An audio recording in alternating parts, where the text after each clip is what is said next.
The production of this program is made possible thanks to the support of the following and viewers like you. As Russia continues to disrupt the world, we wanted to revisit a previous conversation with Allard Prize for International Integrity co-winner Howard Wilkinson, the man who blew the whistle on the largest money laundering case in history. Wilkinson uncovered and exposed an international money laundering scheme that reached all the way to the Russian secret police, which includes relatives of President Vladimir Putin. So corrupt is the regime that more than 230 billion euros passed through bank accounts at the Danske Bank branch in Estonia. Wilkinson reported his suspicions to senior officers and officials at Danske Bank, to which the bank responded by letting him go, muzzling him, and paying him off. His report, which was not acted upon at the time, has come to light, and he says charges have been laid against 12 former bankers in Estonia, and another 10 Danish bankers have been served with preliminary charges. The scandal rocked the financial world in Europe and the U.S., where the Securities Commission and the Department of Justice are carrying out investigations. Wilkinson was the co-winner of the Peter A. Allard Prize for International Integrity, which was awarded in Vancouver on October 21st, 2020. I invited Howard Wilkinson to join me for a conversation that matters about the unveiling of the largest money laundering scheme in the world.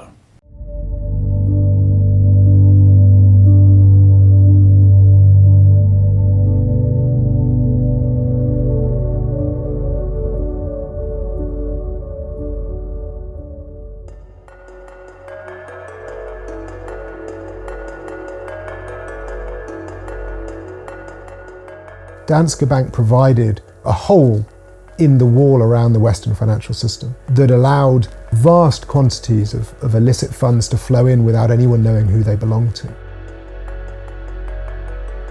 I found that this company, which had been a big active customer in the bank for several months, had filed accounts saying that during that same period it was dormant, and yet they shoved $200 million in 4 months through their accounts.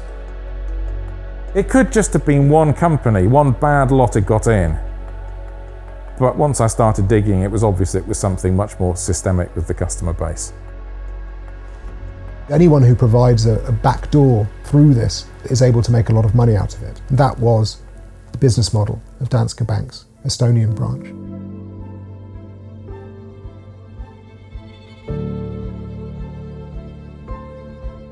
I looked at the 3 largest UK LLPs, the 3 most profitable ones in Estonia, and I pulled the accounts, and it was quite interesting.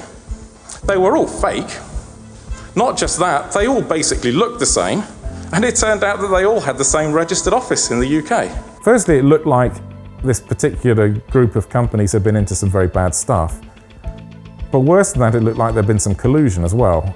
I made my whistleblowing report directly to Copenhagen, and the reason being was that the issues seemed to be so serious that it wasn't appropriate to raise them within the branch. Not appropriate. The internal auditors confirmed what I found, but then they just did nothing. The fact that the bank then essentially refused to take the action that they should have been taking only added to the seriousness of what he was exposing. There's a lot of people who valued their career more than doing the right thing. You know, I don't want to be involved or anywhere near this, so I resigned. I also warned them that I'd taken legal advice and that if they weren't going to go and inform the authorities, then I was quite prepared to do it myself. When I resigned, the bank had a right to enforce a non-compete clause to stop me going and working for a competitor and paying for it. Guy flew over from Copenhagen, met in a hotel, presented me with this agreement. The problem with this agreement was that there was also essentially a very tough gag clause, non-disclosure agreement within this. I wasn't happy with that, basically because of the lack of action from management over the previous months. The non-disclosure agreements, they're used all the time to silence whistleblowers. This senior executive looked me in the eye and he gave me his personal assurance that he had zero tolerance for money laundering and he was going to sort the whole thing out. His personal assurance. So reluctantly I signed. The lead whistleblower is being told he can't identify the people involved, the customers, and he can't identify the corporate officials who were involved. The bank is an economically rational actor. Even if the bank is 90% sure that if it went to court it would lose, it would still be rational for the bank to sue me because it would set an example to other potential whistleblowers. We can't demonize regimes and have our own little side industry of people who are making money off their money. It doesn't wash. He is a man of principles, you know? And I think that that drove his decision making throughout the entire process, even though you could tell that some of the decisions were extremely difficult for him to bear. Some Estonian newspaper decided that one of the great questions that needed to be answered about the Danske Bank story was who was the name of the whistleblower, and that was me. The criminal gets protection of the identity. The whistleblower's identity is leaked and there's nothing he can do about it. We weren't really pleased to have my name come out. It's not great from a safety point of view. Whoever outed him, wanted to make sure that he felt intimidated. The people he exposed have very long memories. I have no doubt that certainly they will think he still knows secrets that could be harmful to them. And the fact that he did what he did is something that they have a track record of not forgiving. He was told right from the beginning that the Russian secret police were one of the people controlling an account. And one of Putin's relatives had an account. And so, yeah, he will always be in danger. He has given himself a life sentence.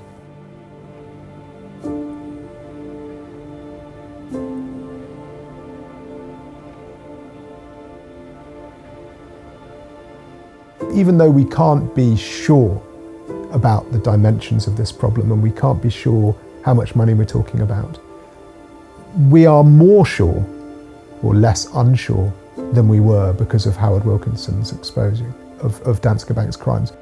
When you get a whistleblower like Wilkinson, who exposes something so big, there will be accountability.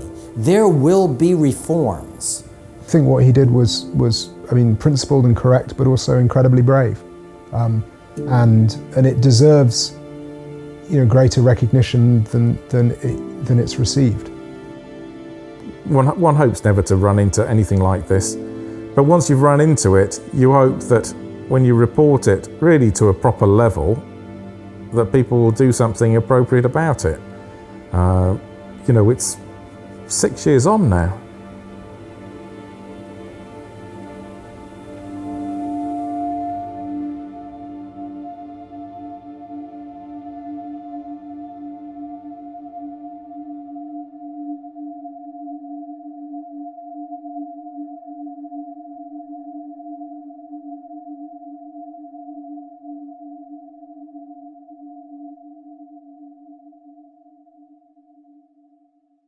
I got to get you to hang on for a second while we take a quick commercial break.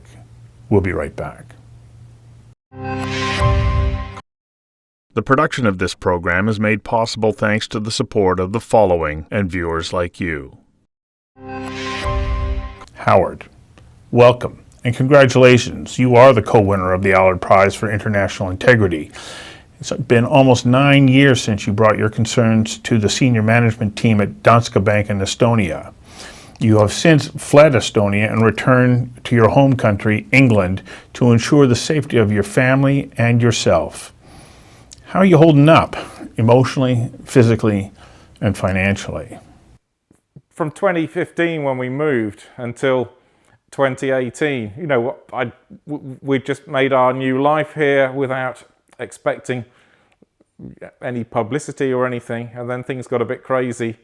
In September 2018, when some Estonian newspaper, magazine, whatever, decided that one of the great questions that needed to be answered about the Danske Bank story was who was the name of the whistleblower, and that was me. So you're doing your job for a number of years, then you notice an anomaly in certain non-resident accounts. These discoveries started to unfold, and as they did, you started to look into it. At first, just because there was missing information. Completely by accident, I was asked, I was helping someone who were getting a customer rolling, and she was quite new to her job. She was struggling with some application form. Offered to help her get some information about this company. It was a British company. So then I helped. The company had been rolling as a client for a few months. She needed some financial information, so I went to the company's house, which is the government company's register. You paid £1, pulled the company's accounts. And so I found that this company, which had been a big active customer in the bank for several months, had filed accounts saying that during that same period, it was dormant, hadn't been trading, dormant means hasn't done a single significant accounting transaction. So they hadn't done a single significant accounting transaction, they had no assets, and yet they shoved $200 million in 4 months through their accounts. That's an anomaly, yeah? In retrospect, oh yeah, it was a massive red flag, I should have gone screaming around and whatever. But in the context, everyone was happy, so it was a bit strange. So then I told the account manager and compliance officer, and they said they'd find out what was going on. The unit manager as well. And then they said, oh, the company made a mistake. They just filed the wrong accounts. It was plausible. Then we fast forward from summer 2012 till September 2013, and then this customer has been very active for the year. Then the customer, and there's about 20 odd companies in this group, some individuals as well, some interesting individuals. Suddenly the message comes, oh, they've been kicked out for AML reasons. They have to close their accounts. They've got a week or two or whatever it is to close their accounts. Okay. Now, on the one hand, isn't it good in a bank when you find suspicious customers that you kick them straight out? That's good. Well, on the other hand, hang on a second, wasn't this the same company which a year ago had filed accounts that were false and had supposedly corrected them? And you didn't quite ring true. So we were pretty busy the autumn of that year, and then got to Christmas, and it was sort of nagging at me what was going on. So then I thought, I know, I'll pull these refiled accounts, and let's see what these refiled accounts actually looked like. When I paid my next £1 and pulled the refiled accounts for this company, remember the first ones were dormant. The new ones, what were they, 10, 20,000 turnover, 10, 20,000 assets. So the new ones were fictional, but in a different way. So at that point, it can't be a mistake, because once what happened when with these refiled accounts? Surely someone checked them, someone knew. Yeah, it really looked bad. It looked like they'd been. Firstly, it looked like this particular group of companies had been into some very bad stuff. But worse than that, it looked like there'd been some collusion as well, because people in the bank were fully aware. Even if they hadn't been aware, and then suddenly in August 2012, when I handed them these dormant ones, then they had a miraculous, it was a miraculous revelation. Oh, these companies file accounts, do they? Oh, we have to start checking them. At that point, it looks like there's people on the inside helping with this. So I had to figure what to do. It wasn't clear how high up the collusion and the issues went in the bank in Estonia. So I decided that I should make a report to the top management in Copenhagen. So I had the one executive board member and then 3 other top executives I wrote my first whistleblowing report to as well. So the initial response was that it was serious and needed to be looked at. But I carried on digging. I mean, I found another I did another 3 whistleblowing reports, a batch of 3 really profitable UK limited liability partnerships. And the accounts basically looked the same as the last one. They weren't dormant, but had nothing to do with the actual business. And they all had the same address. This is our second break. We'll be back in a moment. The production of this program is made possible thanks to the support of the following and viewers like you. Was that a point where you started to become concerned about your own well-being and the safety of your family? Not until my name came out. When my name came out, obviously we had, let's say, we chatted to the, we had chats with some of the appropriate people. And of course, we want you to remain physically safe. But what about financially? Have your actions, those being honest and having integrity, affected your banking career? What? Well, I was a death blow, I think. There's no banking career. There's never any prospect. How unfortunate that by doing what you are professionally and morally obliged to do became the death nail of your career. Shouldn't have been like that, because there are, this whole sad story. I mean, there's so many different actors in it, from regulators to top bankers and whatever. Whose motivation can I understand? I can understand the money launderers in Russia and wherever wanting to launder their money. I can actually understand the people in the branch who allegedly were being paid off. I can understand that because they were just greedy. What I don't understand is the cover-up by top management of the bank. What I can't understand is the regulators turning blind eye. So all of this stuff I don't get. What should have happened is after March 2014. Once the auditors had clearly found stuff. I mean, you can read terrible things in the report the bank had commissioned from some external lawyers. Terrible things, like some guy telling the auditors that what was it? We don't identify the customers in case they get problems from the Russian authorities. I mean, you're finding terrible things like that are clearly illegal. And if someone had said this is clearly illegal, what should have happened? They should have said there are terrible things going on here. We're going to report ourselves to the authorities in all the various countries. We're going to fix it, really fix it. And if we have to fire everybody, we're going to fire everybody. And if it has to be announced to the stock market, it's going to be announced to the stock market. But we're going to tell the authorities and we're going to do the right thing.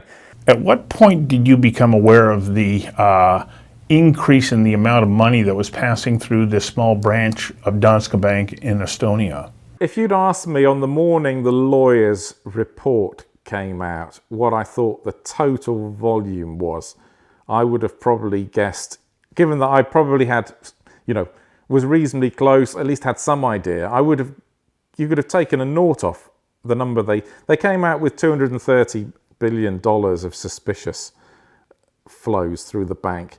If you'd asked me before that morning, you could probably have taken a naught off. If you'd asked me to guess or estimate, and it wouldn't be a nothing estimate. I was shocked that it was as big as it was. Third and final break. We'll be right back. The production of this program is made possible thanks to the support of the following and viewers like you. Was there a point during the unveiling of this scandal that you thought that you might just put your head down and forget it? What's the point in stopping? You couldn't put your head back under the parapet and say, sorry, or equally, what I guess was possible was to say, well, I've done my bit. I've raised it. You've said that you said you've taken care of it. I don't really believe you, but whatever. I've covered my arse. No one's going to send me to prison for helping money laundering or knowing about it and not reporting it, or I've covered my arse. But I think in life you need to do a bit more than cover your arse. Why? And why do you have to do that? I mean, I'm not going to claim to be someone who's on some mission of wanting to make the world a better place or anything like that. But yeah, I worked for the bank. Something you said, I enjoyed working for the bank. I worked for the bank for getting on for 6 years before any of this. 5 years until the first indication. 6 years until things started to get really heavy. I think there's some sort of obligation to the bank. That doesn't mean to these people who are alleged to have been money laundering in Estonia. It's not an obligation to the management in Estonia, the ones who are listening to my phone calls. It's not an obligation even to the executive board or whatever. It's an obligation to the bank, maybe the shareholders, I don't know. But to the bank, you've been working for somewhere. You've got to, once you found it, you've got to shake things a little bit. The average person does not have direct contact with money laundering. Why then should they care? We all care about crime. We don't want to have crime in our community. Whistleblower. If you saw a dead body in the street and you saw someone running off with a knife and you knew who they were, wouldn't you ring up the police and tell them who they were? We don't want crime. There's a level for all of this. But what seems to happen in the West is that we're very good at moralizing. The British way is fantastic. We're a beacon of human rights to the world. And I know you're a beacon in Canada, perhaps not as big a one as we are in the UK. And Denmark and Sweden have made it's moralizing to the whole world about the Danish and the Swedish way. Perhaps many people would say that one positive consequence of the Danske Bank story is that Danish diplomats and politicians are no longer able to moralize to the world. But in the West, we've moralized to the world about bad things, damaging human rights. We particularly dislike the Putin regime and all the other corrupt regimes in Azerbaijan, etc., etc. But we like their money. How does that? We like the money. We're very happy having the money come through our banks. Perhaps it stays in London to buy nice property. Perhaps it goes to Canada. Perhaps it goes and buys nice property in Manhattan. Perhaps it just sits in a Swiss bank account. It's not morally consistent that we don't like the regime. We don't like Putin. He's a bad man. But we're perfectly happy having his money washing through our system. It doesn't wash. It doesn't wash. We can set our moral standards, but we need to apply them consistently. We can't demonize regimes and have our own little side industry of people who are making money off their money. It doesn't wash. The average man or woman in the street is perfectly happy and supportive of a moral foreign policy where we dislike the human rights record and the way certain regimes behave. And they expect. Howard, thank you. Yeah, pleasure.